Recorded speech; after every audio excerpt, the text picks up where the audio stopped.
வணக்கம். சமீபத்துல மார்க்கெட்ல நடந்த சரிவு நம்ம எல்லாருக்குமே ஒருவித கவலைய கொடுத்திருக்கு இல்லையா? இது சும்மா ஒரு சின்ன இறக்கமா இல்ல ஒரு பெரிய புயலுக்கு முன்னாடி வர அறிகுறியா? வாங்க, சந்தையில நடக்கிற இந்த குழப்பமான சூழல நான் எப்படி பார்க்கறேன்னு உங்களுக்கு விளக்கமா சொல்றேன்.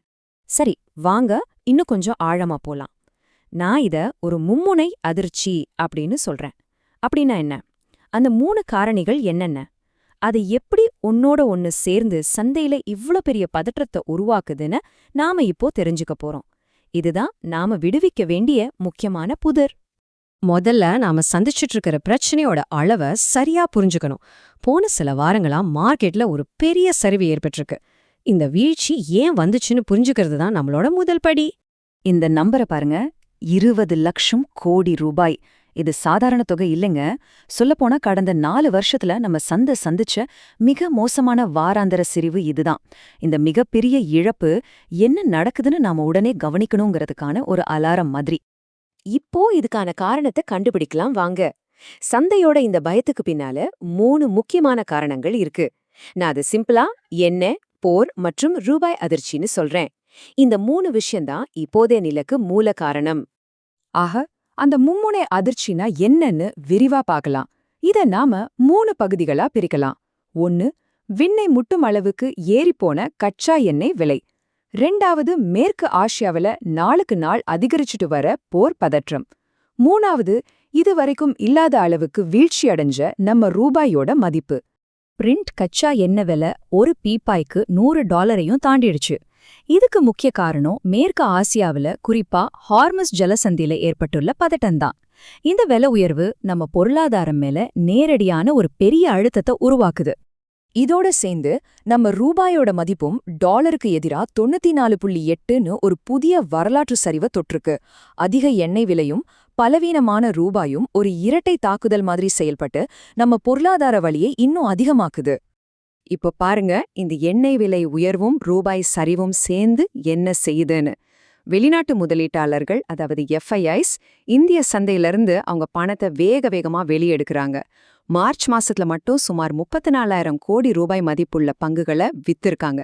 இது சந்தையோட வீழ்ச்சியை இன்னும் மோசமாக்குது. சரி, இந்த அதிர்ச்சிகளோட தாக்கம் இதோட முடியல. இந்த மும்முனை தாக்குதல் இந்திய பொருளாதாரத்தோட மத்த பகுதிகளுக்கும் எப்படி பரவுதுன்னு புரிஞ்சுக்கிறது ரொம்ப முக்கியம். இந்த சார்ட்டை பாத்தீங்கன்னா உங்களுக்கே புரியும். இந்தியாவுக்கு தேவையான கச்சா எண்ணெயில 85% நாம இறக்குமதி தான் பண்றோம். இதனால என்ன ஆகுதுன்னா, கச்சா எண்ணெய் விலையில $1 ஏறினா கூட நம்ம இறக்குமதி பில் ஆயிரக்கணக்கான கோடிகள் அதிகரிக்குது. இது நம்ம வர்த்தக பற்றாக்குறைய ரொம்பவே பாதிக்குது.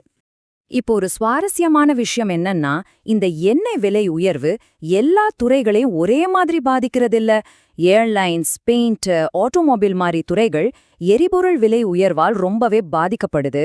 ஆனா அதே நேரத்துல ஃபார்மா, எஃப்எம்சிஜி மாதிரி சில துறைகள் இதை தாக்குப்பிடிக்குது. ஓஎன்ஜிசி மாதிரி எண்ணெய் உற்பத்தி செய்யற கம்பெனிகளுக்கு இது லாபமாவும் அமையுது. இந்த நிலைமை நம்ம ரிசர்வ் பேங்க ஒரு தர்ம சங்கடமான சூழல்ல கொண்டு வந்து விட்டுருக்கு. ஒரு பக்கம் பொருளாதார வளர்ச்சியை தூண்ட வட்டி விகிதத்தை குறைக்கணும், இன்னொரு பக்கம் இந்த எண்ணெய் விலையால வர பணவீக்கத்தை கட்டுப்படுத்த வட்டி விகிதத்தை குறைக்க முடியாது. இதனால வட்டி விகிதங்கள் குறைய வாய்ப்பில்லாம போகுது, அது வளர்ச்சியையும் பாதிக்குது. சரி, பொருளாதாரம் பத்தி பார்த்தாச்சு. இப்போ கொஞ்சம் டெக்னிக்கலா மார்க்கெட் சார்ட் என்ன சொல்லுதுன்னு பார்க்கலாம் வாங்க.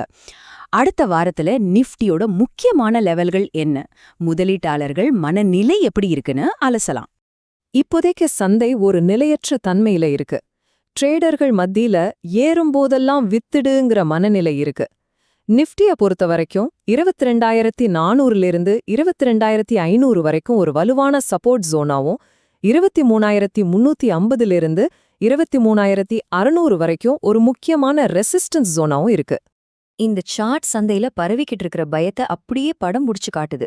இந்தியா விஐஎக்ஸ், அதாவது சந்தையின் பயக்குறியீடு, கடந்த ஒரு மாசத்துல மட்டும் 60லிருந்து 65% வரைக்கும் எகிரி இருக்கு.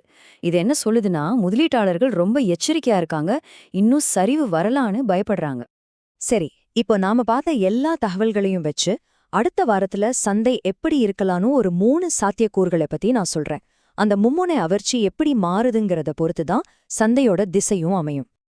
என்னோட அடிப்படை கணிப்பு என்னன்னா, சந்தை ஒரு குறிப்பிட்ட எல்லைக்குள்ளேயே சுத்தி வரதான் அதிக வாய்ப்பு இருக்கு.